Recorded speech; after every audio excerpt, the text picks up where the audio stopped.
Ang sabi ng mga pulis, kontakin natin sila pag tumawag yung mga kidnappers. Paano natin mahuhuli yung mga yun kung susunod lang tayo sa gusto nila?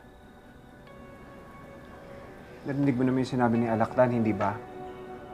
Sasaktan nila si Tori pag nalaman nila na kasabot nga natin yung mga pulis. Lintik na usapan yan. Paano ako papayag sa mga gusto nila? Alam ko naman manloloko yung mga yan. Jordan, ano ka ba? Nakalimutan mo na ba kung anong kaya nilang gawin kapag hindi nila nakuha kung anong gusto nila? Hindi ako papayag na mangyari yun sa anak ko. Kaya hayaan mo na lang kami ni Leon na dumiskarte kung paano natin siya babawiin. Hindi ko ipagkakatiwala ang buhay ng anak ko sa taong to. At bakit? Si Leon alam niya kung anong gagawin. Ikaw, anong alam mo sa pagliligtas, ha? Sandali nga, Christy. Bakit ba kay Jordan ka nagagalit? Hindi ba yung lalaking yan nagdala ng gulo dito?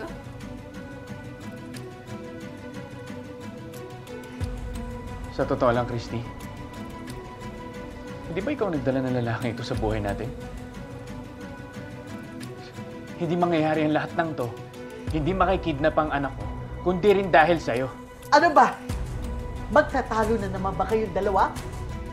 Hindi ba dapat nagtutulungan kayo bilang magulang ni Tori kung paano maililigtas ang bata? Hindi, ma. Hindi, tama si Jordan. Tama siya. Ako ang may kasalanan. Ako ang nagdala dito sa mga rebelde sa bahay natin.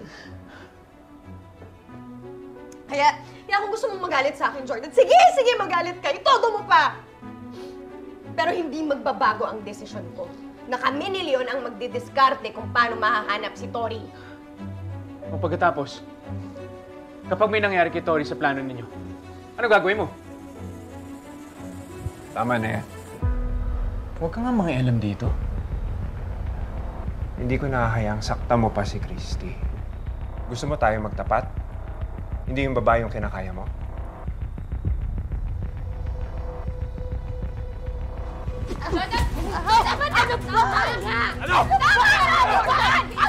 Jordan, ano ba?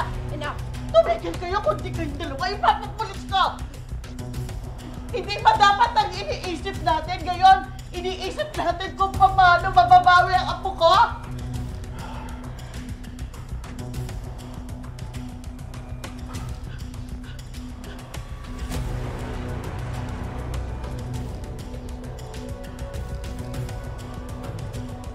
May kilala po akong pwedeng tawagan na tutulong sa atin.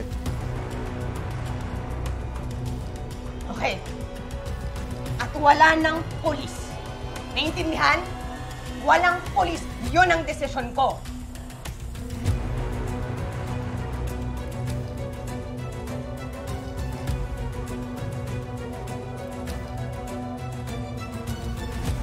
Jordan,